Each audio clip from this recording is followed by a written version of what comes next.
Cette émission est produite grâce à Témisco.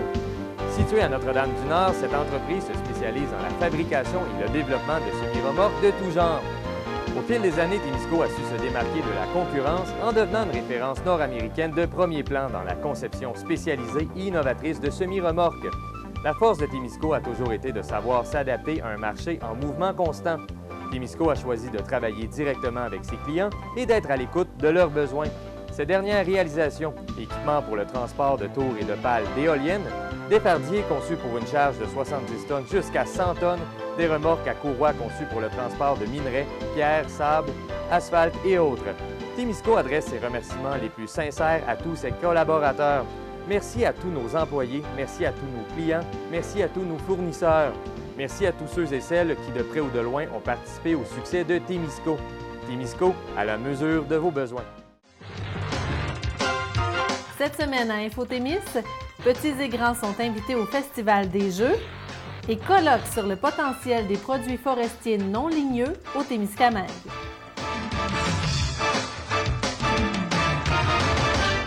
Bonjour mesdames et messieurs, bienvenue à Infotémis. La Bibliothèque La Bouquine de Ville-Marie organise un festival fort intéressant qui s'adresse à toute la famille, le Festival des Jeux. Pendant 2 jours, les 18 et 19 février prochains, jeunes et moins jeunes sont invités à venir essayer une grande variété de jeux de société qui seront disponibles sur place gratuitement. Tout au long de ces 2 journées, des démonstrations de jeux seront aussi à l'honneur avec des animateurs. Différents coins de jeux seront aménagés selon les groupes d'âge. Ainsi, les petits de 3 à 7 ans trouveront leur compte, tout comme les plus grands de 7 à 12 ans. Et même les adultes seront bien servis avec des démonstrations de jeux tels que Switch, l'Agent Trouble et Mysterium. Pour connaître l'horaire détaillé, nous vous invitons à contacter les responsables du projet au 819-629-2881 poste 124 ou encore via courriel labouquine@ville-marie.org. Dans le fond, ça consiste en 2 journées, le 18 et 19 février prochain. Samedi de 9h le matin à 2h la nuit et le lendemain matin de 9h à 16h. Ça consiste en des animations de jeux. On a de tous les genres de jeux, on a près d'une centaine, non plus, pour les enfants, les poupons jusqu'à adultes. Et à toutes les heures, il va y avoir des animations de jeux par mon comité et par la gang de Joubec de Rouyn-Noranda aussi. Et les gens peuvent essayer d'autres jeux variés au long de la fin de semaine. Donc, l'entrée est libre et les gens, soit qu'ils viennent voir une animation de jeu ou ils peuvent aussi carrément essayer un jeu. Oui, c'est bien ça. Comment est née cette idée-là de faire un festival de jeux? En fait, c'est parti du réseau Biblio. À la fin 2015, moi, j'ai eu l'occasion d'avoir une formation avec Thierry Robert de Montréal, qui est très, très, très impliqué au niveau du jeu, dont le festival Montréal joue à Montréal. Donc, c'est parti de là. Pendant l'heure du dîner, moi, j'ai eu la chance de discuter avec lui parce que ça m'intéressait énormément de partir le jeu, comme Montréal, mais à plus petite échelle, évidemment. Donc, il m'a expliqué comment partir de notre festival, les incontournables, les jeux à avoir, à se procurer pour tous les âges. Donc, c'est parti de là. L'an passé, on l'a fait plus petit parce que c'était une première édition, donc on essayait, on testait. Donc, on a eu une très bonne réponse. On s'attendait à 20 personnes environ pour une première édition. On a eu 75. Donc, un beau problème. On a manqué de table, de chaises. Cette année, on prévoit le coup. Donc, c'est parti de là. Cette année, vu une très bonne réponse, on a décidé d'agrandir ça. Et Joubec m'ont proposé de venir se joindre à nous pour faire des animations aussi. Donc, c'est ça. Fait que moi, quand j'ai vu que ça avait un beau succès comme ça l'année passée, j'ai dit, bien, on va grossir la patente un peu. On va vraiment y donner un peu plus d'ampleur. J'ai créé un logo et tout ça, on l'a enrobé. Et on a fait vraiment un achat massif. On a vraiment débloqué du budget, là, la ville, pour acheter des jeux, pour que ça devienne vraiment un incontournable, que les gens viennent jouer en famille, entre amis. Même quelqu'un qui est seul, il peut venir, il va trouver des partners, hein? Fait que vraiment venir essayer plein de jeux, c'est l'occasion de tester des jeux. Tu sais, on n'est pas sûr des fois qu'on va aimer ça. Fait qu'on c'est l'occasion rêver de venir poser des questions, essayer le jeu, puis après ça, on pourrait se le procurer, là. Et ces jeux-là, est-ce qu'ils sont disponibles pour emprunter à la bibliothèque? Non. Pour le moment, vu que c'est vraiment la banque de jeux pour le festival de jeux, on ne le met pas disponible au prêt extérieur. Par contre, si les gens viennent ici en tout temps, dans les heures d'ouverture de la bibliothèque, ils peuvent demander à jouer, mais c'est sur place. Voilà. Pourquoi une bibliothèque met de l'avant le jeu? Pourquoi c'est important, le jeu? En fait, moi, le réseau Biblio m'avait parlé du virage des bibliothèques de l'an 2000. C'était pour attirer de plus en plus de jeunes à la bibliothèque. Parce que souvent, on a l'idée préconçue qu'une bibliothèque, c'est pour lire, c'est silence, que c'est plate. Là. Nos jeunes ne se cacheront pas, ils nous le disent. Sauf qu'avec les jeux, justement, ça incite les jeunes à venir faire autre chose que lire. Oui, c'est le fun de lire, mais les gens qui viennent jouer aussi, souvent, repartent avec un livre. Et ça met une dynamique dans la bibliothèque. C'est ce qu'on appelle le concept du troisième lieu de vie. C'est vraiment un concept qui commence à émerger de plus en plus bibliothèques emportent ce pas-là pour dire oui, la bibliothèque, mais comme lieu de culture, pas seulement pour la lecture. Donc, c'est pour ça que oui, on fait le festival de jeux et qu'au mois de mai, il y aura le 24 heures sciences. C'est vraiment d'attirer les gens à la bibliothèque qui s'approprient leur lieu et de toute façon, de diverses façons. Donc, aux cultures, apprentissage. Donc, c'est vraiment ce concept-là là, qu'on commence à installer là, un peu partout. Et d'ailleurs, pour la période d'hiver, il n'y a pas seulement des livres qu'on peut emprunter à la bibliothèque. Non, il y a des raquettes. Excusez. Oui, il y a des raquettes, il y a des livres numériques, il y a des livres audio, il y en a de tous les genres. Là. Pour en revenir au festival, on parle d'une capacité de combien de personnes qui peuvent se présenter là, en même temps? Là, on va faire vraiment installer plus de tables. On va tasser un petit peu, on va changer un petit peu la configuration de la bibliothèque là, pour en mettre le maximum de chaises, de tables. On facilement une centaine de personnes en même temps. Là, parce qu'on a la salle d'animation aussi qui quand même peut accueillir pas mal de gens. Donc, un peu dispersé partout dans la bibliothèque. Si on va tasser ces chaises, là, on va mettre des tables. On va vraiment maximiser l'espace. Fait que les gens, là, ils vont trouver une petite place, c'est sûr. C'est ça. Pas matin, l'horaire de 9h le matin à 2h la nuit. On s'entend qu'à 2h la nuit, il n'y a pas d'enfants. Donc, ça va être plus des adultes. Donc, chacun va trouver son compte. Le matin, si on se fie à l'année passée, le matin, c'était plus des poupons, des petits. Et dans l'après-midi, c'était des familles, des enfants plus grands. En soirée, c'est sûr que c'est presque tous des adultes ou ados. Donc, c'est ça. Chacun va trouver son compte.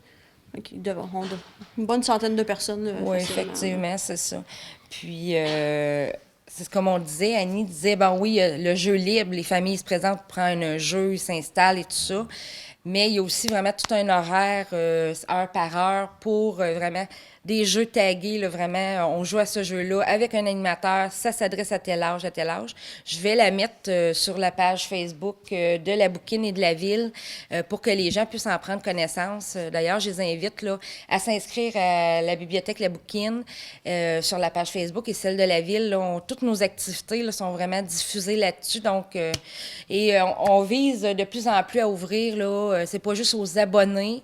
Les gens qui sont pas abonnés à la bibliothèque peuvent venir, là. Puis ils sont pas obligés d'être juste de Ville-Marie. On veut vraiment, c'est ça, que les gens s'approprient le lieu et voilà. Mais vous pouvez vous abonner en même temps, si vous venez. Est-ce qu'il faut s'inscrire au préalable avant le festival ou on arrive ici? Il n'y a pas d'inscription. C'est pas comme le 24 heures sciences. 24 heures sciences, nous, on doit absolument, parce que question d'animateurs et tout ça, on fait venir des gens de l'extérieur. Mais non, pour le festival, les gens viennent. Les horaires vont être affichés un peu partout, les horaires d'animation. Donc, si un jeu ne les intéresse pas, exemple à 9h, 10h, peu importe, ils peuvent venir prendre un jeu qu'ils veulent. Et aussi, il va y avoir des animateurs qui vont faire des animations spontanées. Les gens vont circuler de table en table, vont suggérer des jeux, vont aider à lire les règles. Ils vont avoir toute la journée, il va y avoir ça aussi, là, également. Puis pour les petits, il y aura la Jujutech là, du regroupement d'entraide sociale qui va prêter des jeux vers la responsable de la Jujutech aussi qui va être là pour vraiment rendre disponibles là, certains jeux et tout ça. Et il y a d'ailleurs, je tiens aussi à remercier la Jubec là, qui s'implique puis qui vont être là bénévolement, les employés, tout ça, pour vraiment conseiller les gens. Fait que je pense que ça devrait être une belle édition. Oui, ça va être On vraiment a bien hâte. Oui. Oui. Est-ce que vous avez des exemples de jeux, peut-être par catégorie d'âge, là, des jeux qui vont être à l'honneur pendant le festival?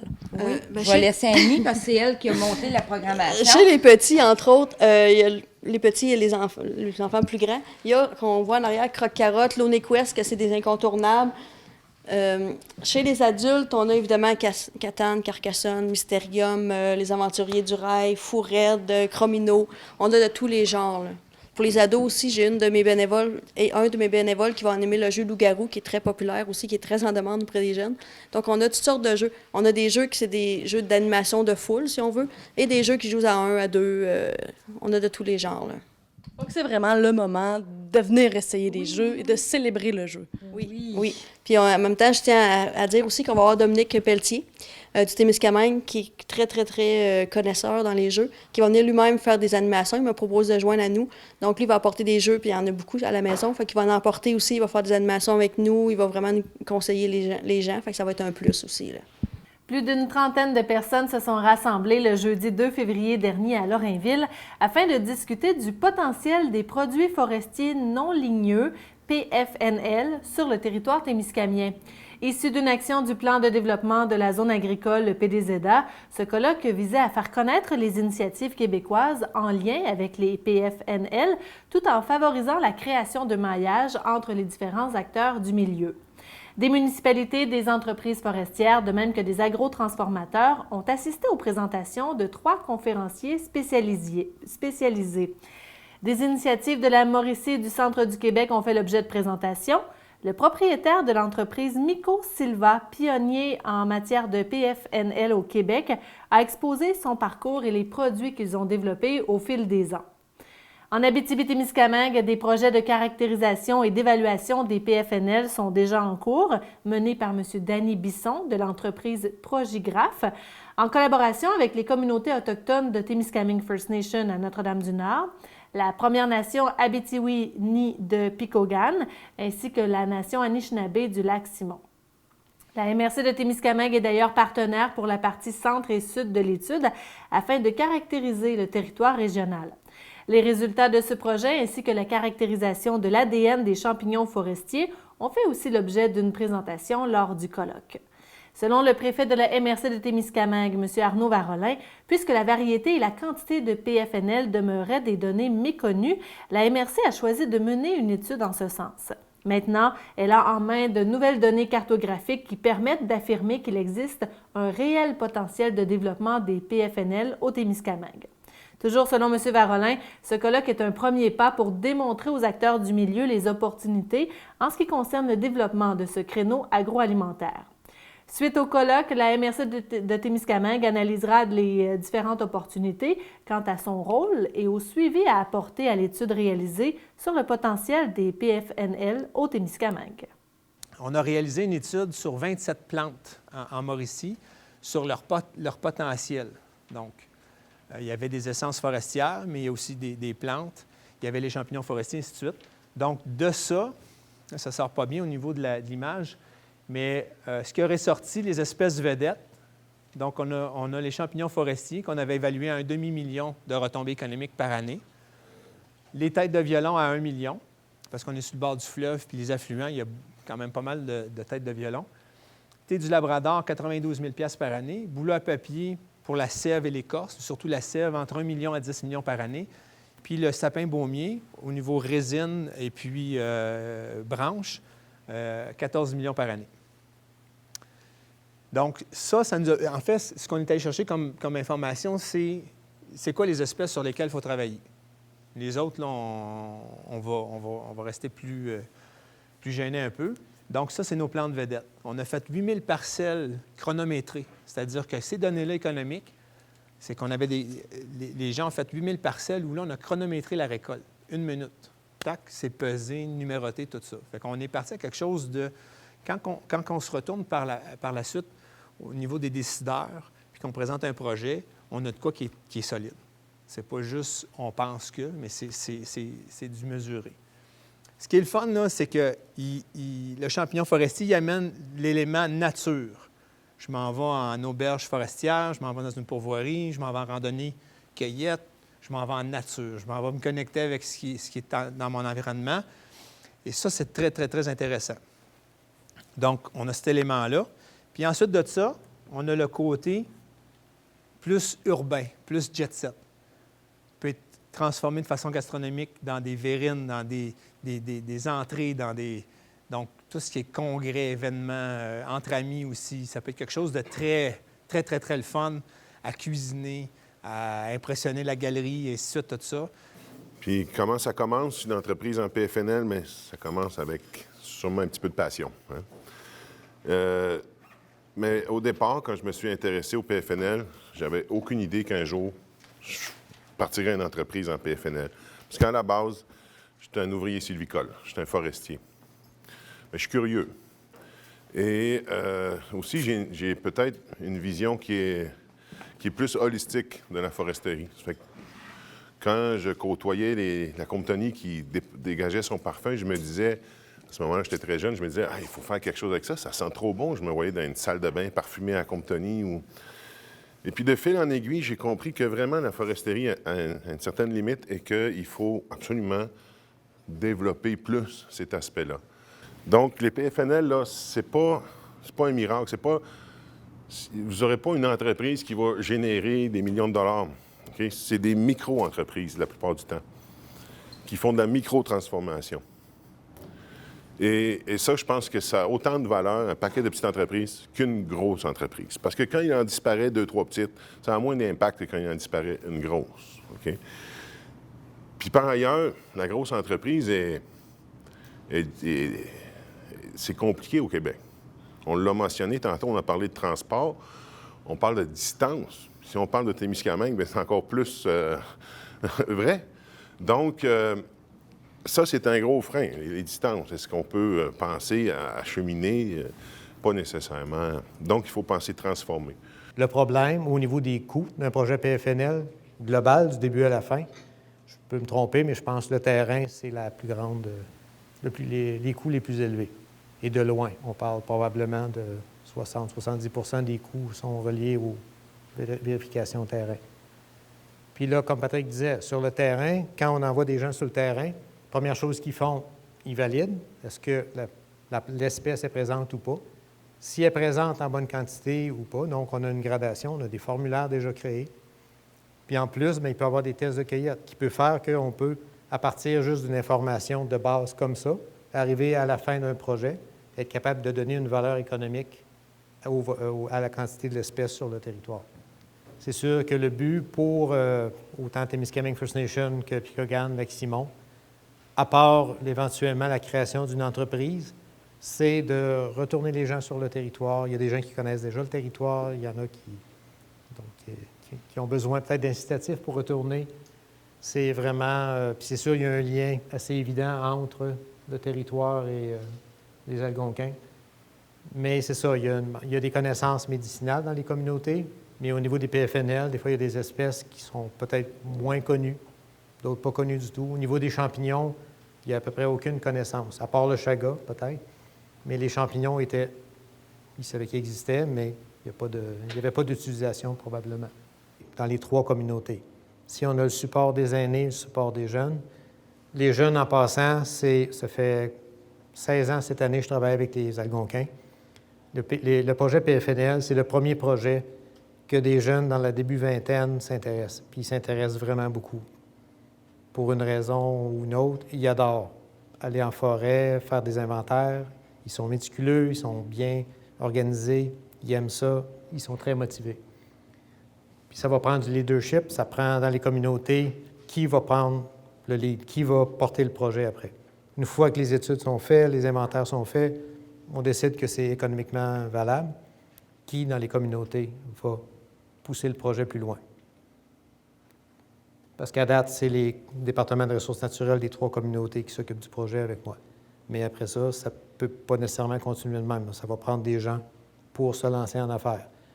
La tournée de l'Abitibi-Témiscamingue débarque se déroule du 6 au 10 février dans le cadre de la Semaine des régions organisée par Place aux jeunes en région, PAJR, à Montréal.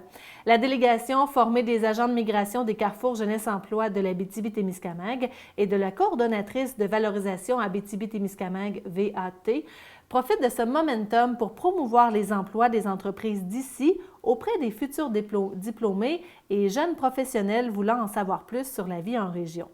Nouveauté cette année, un salon de l'emploi rassemblant des employeurs de plusieurs régions du Québec est organisé au complexe Desjardins. 5 employeurs de l'Abitibi-Témiscamingue, accompagnés par les agents de migration de leurs territoires respectifs, y tiendront des kiosques afin de promouvoir les emplois disponibles et du même souffle la possibilité de s'inscrire à un séjour exploratoire en région. Durant cette tournée, les membres de la délégation se déplacent à Montréal et Gatineau. Et en plus de participer au Salon de l'emploi en région, ils visitent des classes et tiennent des kiosques dans une dizaine de centres de formation professionnelle, cégep, universités et autres organismes. Selon l'agente de migration Place aux jeunes Catherine Drolette-Marchand, l'objectif de cette sortie est de positionner l'Abitibi-Témiscamingue comme étant une région dynamique, tant sur le plan de l'emploi que sur le plan socio-culturel. Ainsi, les membres de la délégation suggèrent fortement aux employeurs de les informer de leurs besoins de main-d'œuvre à court, moyen ou long terme afin de maximiser les retombées de cette initiative. L'objectif de cette tournée est aussi d'inviter les jeunes à s'inscrire au séjour exploratoire Place aux jeunes proposé dans chacune des MRC de l'Abitibi-Témiscamingue. Rappelons qu'il s'agit là d'une opportunité en or pour les jeunes de 18 à 35 ans qui veulent s'installer en région et y développer un réseau de contacts social et professionnel. La tournée L'Abitibi-Témiscamingue débarque est organisée chaque année depuis maintenant 9 ans. Cette initiative, développée et soutenue par VAT, porte ses fruits. Près de 1000 jeunes sont rencontrés chaque année et entendent parler des opportunités d'emploi chez nous. Le Cégep de l'Abitibi-Témiscamingue et l'Université du Québec en Abitibi-Témiscamingue, l'UQAT, joignent leurs forces pour lancer le premier salon Stage et Emploi 2017. Une quarantaine d'employeurs accueilleront plus de 450 étudiants dans tous les domaines. Les étudiants pourront également prendre rendez-vous avec un employeur pour s'assurer un entretien pendant la journée de l'activité Speed Dating. Selon le site Internet de CKVM-FM, le salon aura lieu le jeudi 16 mars de 10h à 19h à la salle aux usages multiples du Cégep. Des ateliers comme la rédaction d'un CV et la lettre de motivation, ainsi que la préparation à l'entrevue d'embauche seront offerts aux élèves avant l'événement. La journaliste du Reflet, Mathilde Manta, signe un article intitulé « En route vers les élections 2017, où se cache la relève ». Il est difficile de trouver de la relève en vue des élections municipales de novembre 2017. C'est ce qu'on entend lorsqu'on sonde les élus actuels. L'on sait d'emblée que plusieurs maires ne se représentent pas. Bernard Flébus à Ville-Marie, Lina Payne à Anglier, Michel Duval à La Tulipe, pour ne nommer que ceux-là. Plusieurs acteurs du milieu municipal se préoccupent des difficultés de recrutement de nouveaux candidats, ne serait-ce que pour pourvoir les postes qui se retrouveront vacants. Et déjà, avec un seul candidat présenté pour chaque siège, on n'entre pas dans un processus électoral. Ce n'est certes pas une réalité nouvelle. Lors des dernières élections, plusieurs postes de conseillers, conseillères, maires et mairesses ont été brigués par acclamation, faute d'opposition. Pour le préfet de la MRC de Témiscamingue, Arnaud Varolin, il est primordial, afin de conserver l'essence de l'exercice démocratique, qu'il y ait élection et que les citoyens et citoyennes s'investissent en politique municipale. Je le cite d'ailleurs à ce sujet, « C'est la sphère décisionnelle la plus proche de nous. Ça arrive que des gens connaissent les noms des premiers ministres provinciaux et fédéraux, mais pas le nom de la personne à la mairie de leur village. Pourtant, il est possible de provoquer beaucoup de changements en politique municipale. » Fin de la citation. Plusieurs élus et maires se mobilisent afin de chercher de la relève dans leurs municipalités respectives. D'autres initiatives émanant du Carrefour Jeunesse Emploi et du Centre des femmes travaillent à encourager des jeunes et des femmes à se lancer en politique. Ces démarches visent à ce que la sphère de pouvoir municipal soit plus représentative de la population. Le directeur des élections entamera aussi une tournée régionale afin de recruter de nouveaux candidats. Plusieurs raisons font en sorte, particulièrement dans les petits milieux, qu'il est difficile de trouver des gens prêts à s'impliquer en politique municipale. Arnaud Varolin avoue que la charge de travail est grande et qu'il y a beaucoup de responsabilités qui viennent en prime. Aussi, il convient qu'au Témiscamingue, les élus ne peuvent en général s'y consacrer à temps plein. Ils ont un autre travail et l'implication au conseil est donc une tâche supplémentaire. Par contre, il croit que c'est une expérience extrêmement enrichissante et qu'il est possible d'y faire de belles réalisations. Arnaud Varolin encourage les citoyens intéressés à assister à une réunion du Conseil. Ils pourront ainsi constater s'ils se sentent interpellés par le monde municipal et aussi discuter avec les maires et conseillers en poste afin d'en apprendre davantage sur les rouages et responsabilités que cela implique. Toujours selon l'article de Mathilde Manta, ceux qui ont soif de changement, qui ont une vision et des projets sont fortement invités à se présenter. Arnaud Varolin se rend d'ailleurs disponible pour rencontrer les gens intéressés et répondre à leurs questions. Suite à l'annonce de Martine Ouellette qui se porte candidate à la chefferie du Bloc québécois, des réactions se font sentir en région. Selon un article d'Émilie Rivard-Boudreau de ici Radio-Canada Régional, des bloquistes de l'Abitibi-Témiscamingue et du Nord québécois saluent l'enclenchement rapide de la course à la direction du Bloc québécois. En fin de semaine dernière, lors du Conseil général du parti à Boucherville, les membres ont voté en faveur d'une élection le 22 avril prochain. Le président du Bloc québécois pour la circonscription Abitibi-Baie-James-Nunavik-Ayoux, Yvon Lévesque, était en faveur de cette proposition. Il a aussi réagi à la candidature de la députée du Parti québécois, Martine Ouellette, dans cette course, précisant que c'est à peu près le temps d'élire un chef au Bloc pour qu'il ait le temps de se faire valoir avant la prochaine élection, de montrer ses capacités. Selon Yvon Lévesque, 2 autres membres du parti réfléchissent à se présenter à cette course. Pour sa part, le président de l'exécutif du Bloc québécois pour l'Abitibi-Témiscamingue, Christian Rivard, appuiera Martine Ouellette, peu importe les futures candidatures. Marc Lemay, ex-député bloquiste de la circonscription d'Abitibi-Témiscamingue, a aussi une opinion positive de Mme Ouellette. Il est d'avis que c'est quelqu'un qui connaît les dossiers du Québec comme le fond de sa poche. Cependant, l'avenir du Bloc québécois demeure incertain selon lui, et je le cite à ce sujet. Est-ce qu'il a encore sa place à Ottawa, le Bloc québécois? C'est une bonne question. Je ne le sais pas. J'avoue, je ne le sais pas. Il va falloir voir ce qui va se passer au cours des prochains mois. La prochaine élection va être capitale pour ce parti-là. Fin de la citation de Marc Lemay. Le ministre de l'Agriculture, Laurent Lessard, a annoncé que le gouvernement n'ira pas de l'avant avec la réforme du programme de taxe foncière agricole. Tel que décrit par le journaliste Guillaume Rivet sur le site Internet de ici Radio-Canada Régional, ce dossier faisait l'objet d'une guerre de chiffres entre l'Union des producteurs agricoles, l'UPA, et le gouvernement du Québec. Le ministre Lessard a expliqué sa volte-face par 2 facteurs, les embûches auxquelles font face les agriculteurs québécois au niveau international avec l'ALENA et du côté européen avec le nouvel accord de libre-échange, et les pertes de revenus touristiques associées à la fermeture des sentiers de motoneige dans une époque où ce loisir est en pleine expansion. Face à cette décision, l'UPA recommande à ses membres de ne pas aller de l'avant avec le blocage de leurs terres. Le président de l'UPA en Abitibi-Témiscamingue, Sylvain Vachon, se réjouit de cette décision avancée par le ministre Lessard. Le président du conseil d'administration de Tourisme Abitibi-Témiscamingue, Émilien Larochelle, est aussi satisfait de voir les 2 parties s'entendre. Selon lui, cette décision va éviter d'importantes pertes financières pour les commerçants touchés par l'industrie de la motoneige. Toutefois, il s'inquiète de la possibilité qu'ont les agriculteurs d'utiliser ce moyen de pression dans d'autres circonstances. Malgré l'existence d'usines de traitement, de nombreuses municipalités déversent régulièrement les eaux usées provenant notamment des toilettes dans l'environnement.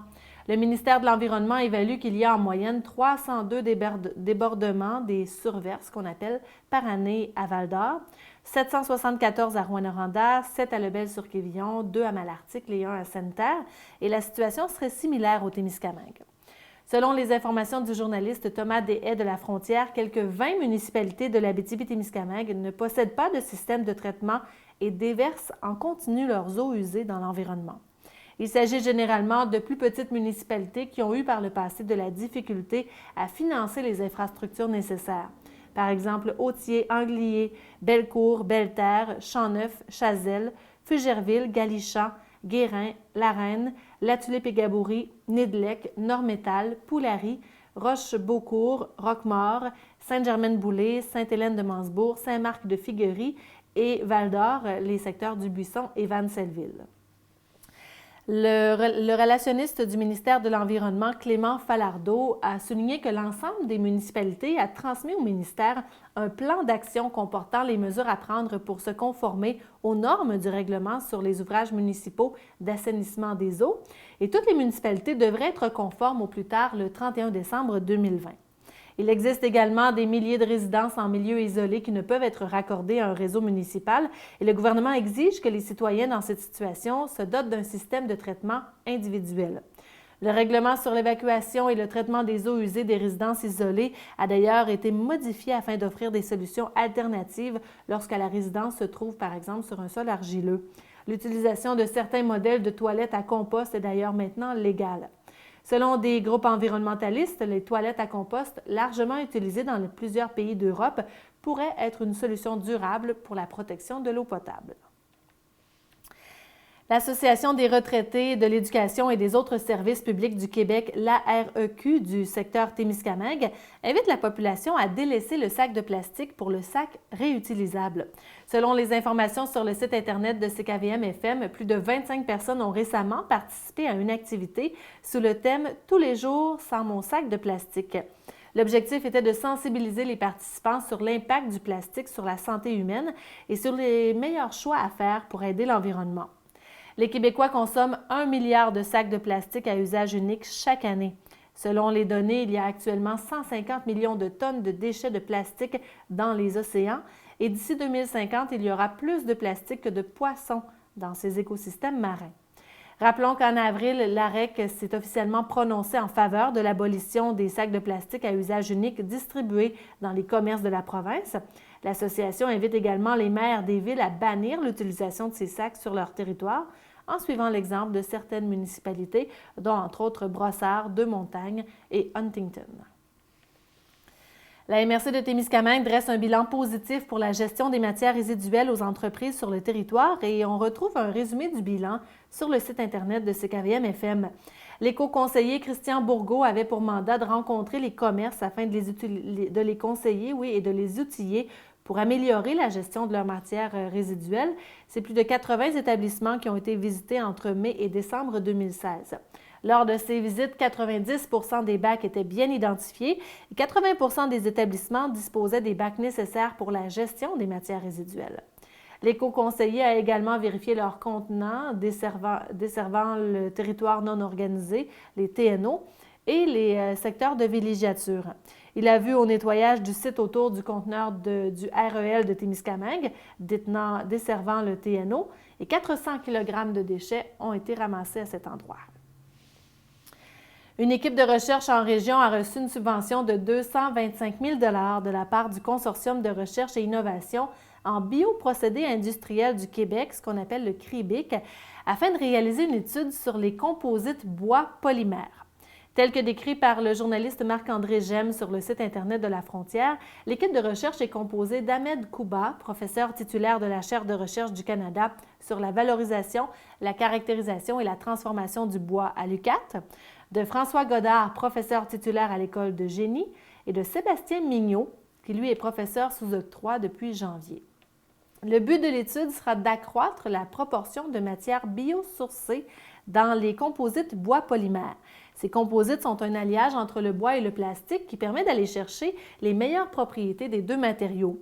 M. Bouba a expliqué qu'un des problèmes du plastique, c'est qu'il se casse facilement. Le bois, quant à lui, offre une bonne flexibilité, mais il n'est pas résistant à l'eau et au changement de température. Ces composites pourraient être utilisés dans les matériaux de construction résidentielle et commerciale, mais pourraient également être utilisés dans la fabrication d'emballages moulés à haute teneur en bois qui pourraient remplacer les emballages plastiques déjà existants. L'intégration de bois dans les composites bois polymères permet également de réduire les coûts de production. À l'heure actuelle, les plastiques coûtent beaucoup plus cher à la tonne que les résidus de bois. L'intégration de ce matériel permet donc de réduire les frais liés à la production de différents produits. Le projet est réalisé avec l'aide de 3 partenaires industriels, dont les entreprises canadiennes Tembec, les industries Norbord, ainsi que l'entreprise tunisienne Tunisie Watt. Le projet permet également la formation de 6 étudiants.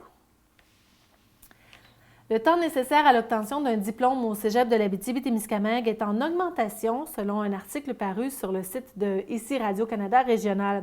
Cette tendance est observée depuis environ une quinzaine d'années. Selon le dossier « Qu'est-ce qui cloche au Cégep » publié par le quotidien La Presse, la proportion de cégepiens qui terminent leur formation dans les temps nécessaires a diminué depuis 10 ans. Le taux d'obtention de diplôme s'est à peine amélioré chez les garçons alors qu'il a chuté chez les filles. Dans certaines régions, on observe une diminution dépassant les 5 %, tous sexes confondus. C'est le chercheur Michel Perron, sommité dans le domaine de la persévérance scolaire, qui a partagé son analyse avec la presse. Toujours selon ces données, le taux de diplomation des étudiants du Cégep de l'Abitibi-Témiscamingue en 2 ans est de 60,7 %. Selon le directeur du Cégep, Sylvain Blais, 2 éléments peuvent expliquer la tendance qui s'observe depuis une quinzaine d'années. Premièrement, la conciliation travail-études et deuxièmement, Sylvain Blais note que, et je le cite d'ailleurs, plusieurs étudiants qui veulent obtenir les résultats qu'ils souhaitent pour pouvoir aller à l'université dans le programme qu'ils souhaitent vont faire le choix de prolonger leur programme pour mieux s'appliquer dans les cours qu'ils sont en train de suivre de manière à avoir de meilleurs résultats et donc une meilleure cote R pour pouvoir entrer dans les facultés contingentées à l'université. Fin de la citation. Cependant, M. Blais souligne que ce dernier phénomène cause beaucoup d'anxiété de performance. Le directeur du Cégep invite les parents de futurs étudiants à ne pas craindre que le processus d'études de leurs enfants s'étire.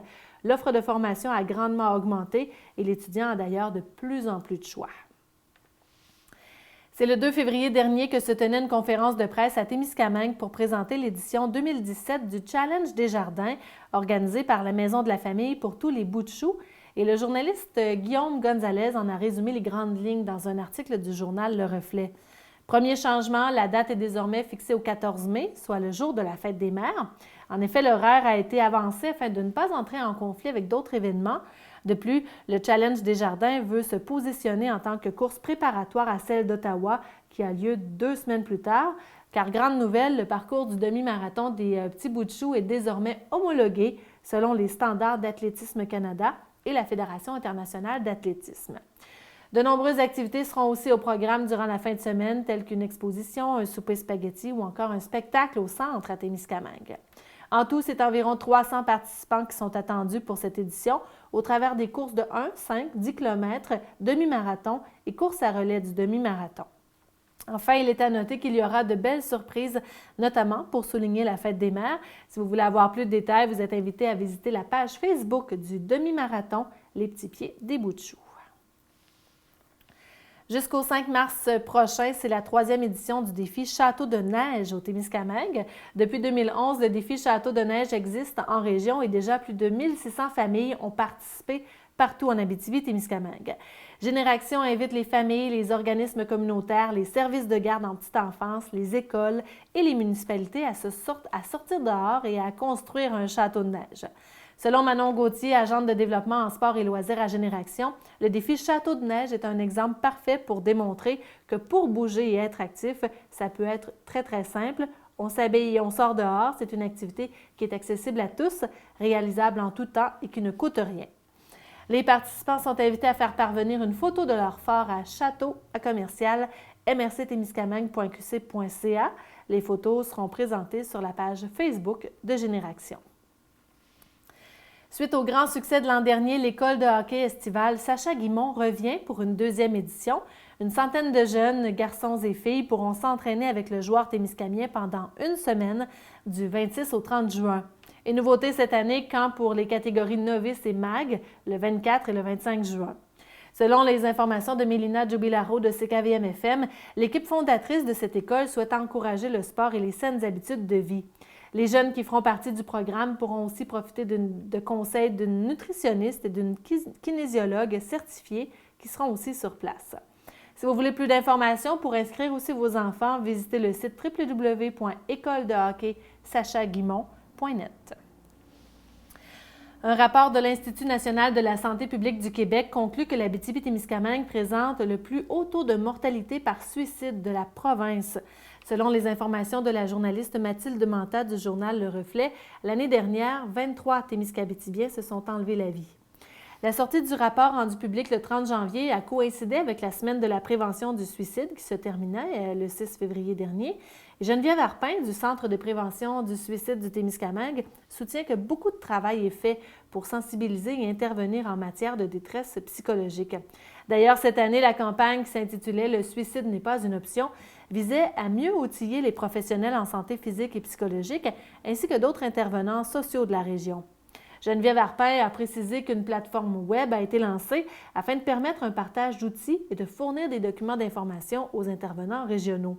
C'est cette clientèle bien précise que le Centre de prévention du suicide du Témiscamingue souhaitait sensibiliser cette année. Geneviève Arpin désire aussi rappeler qu'il existe des services au Témiscamingue pour les personnes souffrant de détresse psychologique et l'entourage de celles-ci. Le Centre de prévention du suicide du Témiscamingue invite les gens à visiter son site web où sont placées toutes les informations nécessaires. C'est le www.cpstémis.com. Et bien sûr, il y a la ligne d'urgence disponible en tout temps, le 1-866-APPEL.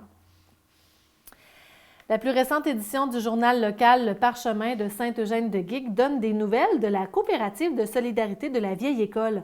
On y apprend, entre autres, que bien que dans les registres officiels, la coopérative gardera le nom en titre, l'affiche au public, elle, portera le nom de Coop Saint-Euch.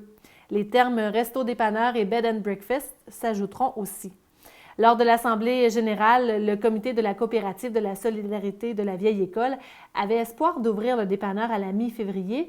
Or, certains délais les obligent à reporter cette date. Ils espèrent démarrer les opérations du dépanneur et du restaurant simultanément entre la mi-mars et le début avril. L'étape de la démolition est terminée. Une fois les travaux de rénovation complétés, il y aura l'aménagement des lieux. Par le biais du journal Le Parchemin, le comité de la coopérative indique que l'équipe a besoin de bénévoles pour certaines étapes du projet, comme par exemple pour la peinture et le nettoyage d'appareils usagés. Si vous voulez être bénévole, vous n'avez qu'à joindre Jocelyne Poitras au 819-785-3018. Et notons en terminant que la survie du resto-dépanneur est directement liée au nombre de membres et à l'utilisation que ces membres feront de ce service. Si vous voulez devenir membre, contactez Robert Hainaut au 819-785-2301. La région ajoute officiellement une valeur à son offre culturelle. Le Centre d'exposition de Rouyn-Noranda, le CERN, a dévoilé son nouveau nom, le MA, puisqu'il change de vocation et devient le premier musée d'art de l'Abitibi-Témiscamingue. Selon les informations de la journaliste Angie Landry de ici Radio-Canada Régional, le CERN avait annoncé en 2015 sa volonté de transformer la vocation et la mission du centre d'exposition pour celle d'un musée d'art et avait lancé la campagne « Visez musée » pour sensibiliser la population à sa volonté d'obtenir le statut de musée. Le directeur du MA, Jean-Jacques Lachapelle, assure que la nouvelle mission permettra d'assurer la création de nouveaux emplois au fil des mois, comme par exemple pour la conservation des œuvres. Pour avoir un statut de musée, l'équipe du MA devra travailler à faire briller 6 caractéristiques propres à une institution muséale. Il s'agit d'une part de posséder une collection propre à l'organisation, ce que le CERN a déjà pu mettre en place depuis quelques années. Et le MA devra aussi déployer diverses ressources dans le but d'assurer une mission de conservation de ses œuvres en vue de maintenir l'intégrité de celles-ci au fil du temps. La valorisation de la recherche, de l'éducation et d'exposition sont aussi des missions primordiales dans le maintien des activités d'un musée d'art. Le MA devra par ailleurs mettre en place des mécanismes et des moyens pour promouvoir les transformations sociales qui teintent la société et employer des façons de faire avancer les mentalités. Au Canada, le 27 janvier, on a célébré la Journée internationale de l'alphabétisation familiale. L'objectif de cette journée, c'est de souligner l'apport des parents dans l'apprentissage et dans l'acquisition de la littératie de tous les membres de la famille. Une chronique de l'Association pour la santé publique du Québec est d'ailleurs parue à ce sujet sur le site Internet de l'Écho-Abitibien le 27 janvier dernier et je vous en donne quelques extraits. Malheureusement, les Québécois ont un faible niveau de littératie. En effet, 1,2 million d'entre eux n'a pas le niveau nécessaire pour fonctionner normalement et 2,2 millions n'ont pas le niveau pour se développer pleinement. Concrètement, la littératie permet de comprendre une étiquette nutritionnelle à l'épicerie ou encore la notice d'un médicament en vente libre à la pharmacie. Elle permet de lire les informations sur les panneaux routiers, de se renseigner sur sa santé et de trouver un travail épanouissant. Elle facilite ou compromet la vie de tous les jours. La lecture est l'habitude, le passe-temps, l'activité permettant de maintenir et de développer son niveau de littératie, d'où l'importance de la valoriser. Les études démontrent que les jeunes qui lisent davantage obtiennent de meilleurs résultats scolaires, non seulement en lecture, mais aussi en écriture, en compréhension de texte, en grammaire et même en mathématiques. Pour développer le goût de la lecture chez les tout-petits, il suffit de les initier très tôt et tous les jours aux livres. Des études scientifiques indiquent que les enfants à qui les parents ont fait la lecture en bas âge sont plus nombreux à lire pour le plaisir à l'âge de 8 ans. Pour les adultes, il n'est jamais trop tard pour améliorer son niveau de littératie. Le goût de la lecture peut se développer à tout âge. Il suffit de choisir le bon livre et peut-être attraperez-vous aussi la piqûre. La littératie est à votre cerveau ce que l'exercice est à votre corps.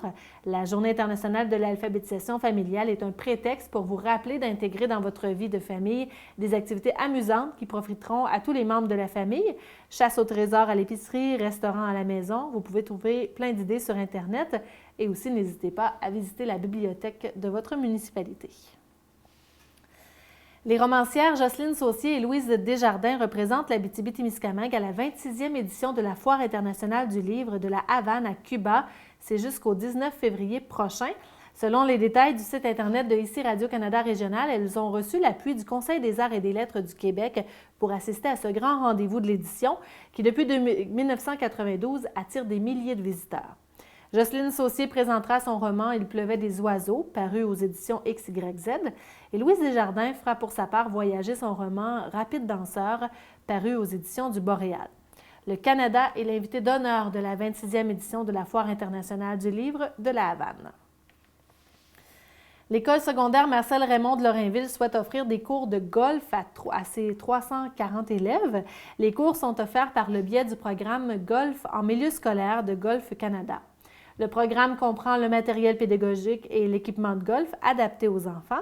Et tel que décrit par la journaliste Mélina Jubilaro de CKVM-FM, la direction a décidé d'offrir des cours de golf aux étudiants puisque certains élèves optaient pour une inscription au programme de sport-études de golf à Malartic. Pour l'instant, les cours d'initiation seront offerts comme activité sur l'heure du midi dans le gymnase et à l'extérieur lorsque la température le permettra.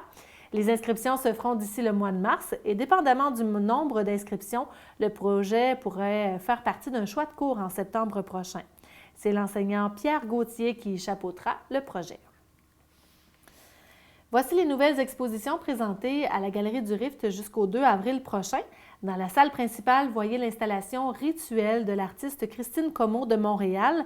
Elle nous propose une installation de petits chapiteaux suspendus, regroupés tel un campement de nomades, dans lesquels sont accrochés des survêtements aux formes animales. Les spectateurs sont invités à entrer dans les chapiteaux pour y passer un moment à réfléchir aux différents rituels qui nous distinguent des autres cultures. Aussi, dans la salle principale, voyez l'exposition « À tout point de vue, je vais de mieux en mieux » de Héloïse Plamondon-Pagé de Québec. En alliant photographie, estampes et installation, l'artiste s'intéresse au pouvoir évocateur du visage comme vestige d'un vécu, opposant l'enfance et la vieillesse. L'exposition propose de grandes estampes sur textiles translucides installées et superposées dans l'espace avec insertion de vidéos témoins du temps qui passe. Dans la vitrine photo, la jeune étudiante en cinéma Alex Alichiche de Notre-Dame-du-Nord nous présente une série de photographies tirées de son quotidien, empreintes de moments capturés sur le vif, de portraits de voyage, de lieux ludiques où le temps n'existe plus. Et finalement, la galerie découverte, les élèves de formation préparatoire au travail, les artisans de Rivière-des-Quinze à Notre-Dame-du-Nord, nous présentent des produits faits à la main, ce qui leur permet de développer leur sens entrepreneurial.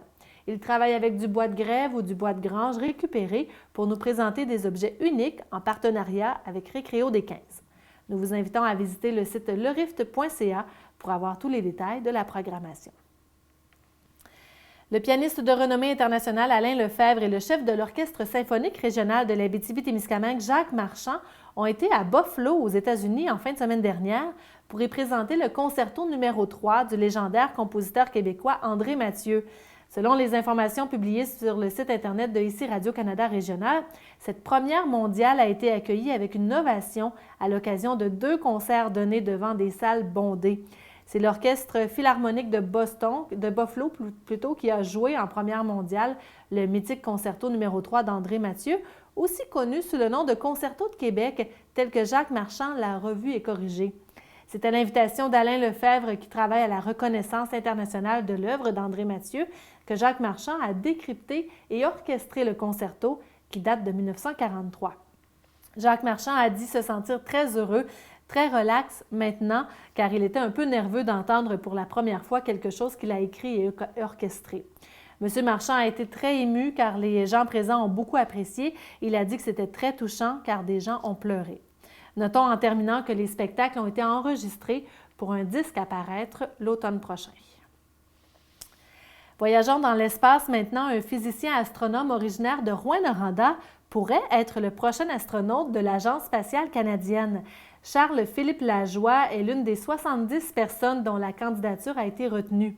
Charles-Philippe Lajoie travaille présentement comme scientifique d'instruments astronomiques optiques à Baltimore sur le télescope spatial James Webb, un projet dirigé à la fois par la NASA, l'Agence spatiale canadienne et l'Agence spatiale européenne. Dans son profil de candidature, le Rouyn-Norandien d'origine mentionne que les images du télescope spatial Hubble et des missions Apollo ont semé en lui le rêve de devenir astronaute.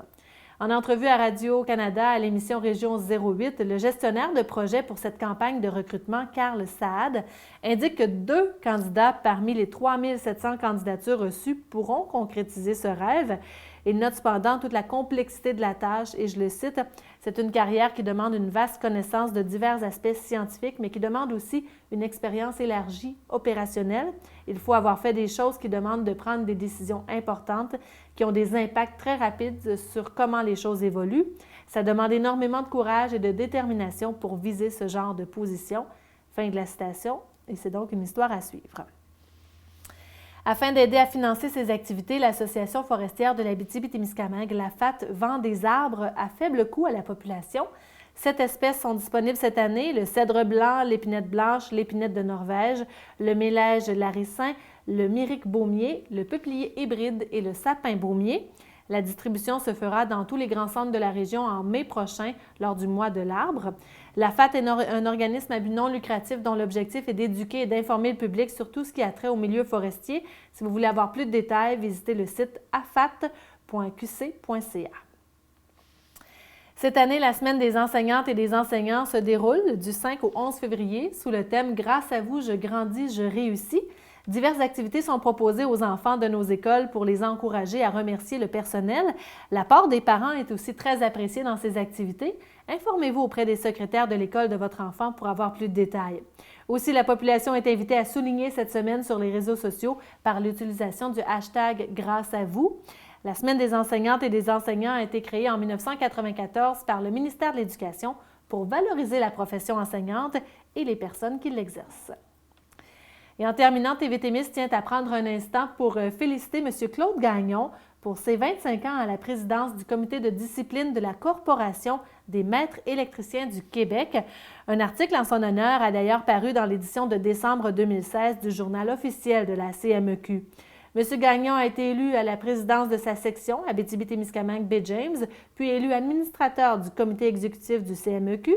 Il a ensuite occupé des postes de secrétaire, de premier vice-président et de président de la corporation en 1984. En 1993, il a reçu le prix Lucien Tremblay pour son engagement exceptionnel. Toutes nos félicitations à M. Gagnon. Et voilà ce qui complète Info Témis pour cette semaine. Merci beaucoup de votre présence et on se retrouve la semaine prochaine.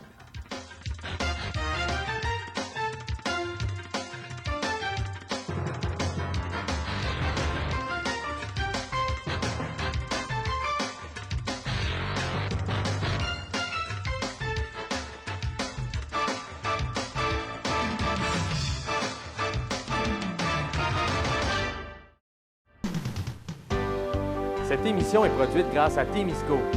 Située à Notre-Dame-du-Nord, cette entreprise se spécialise dans la fabrication et le développement de semi-remorques de tout genre. Au fil des années, Témisco a su se démarquer de la concurrence en devenant une référence nord-américaine de premier plan dans la conception spécialisée et innovatrice de semi-remorques.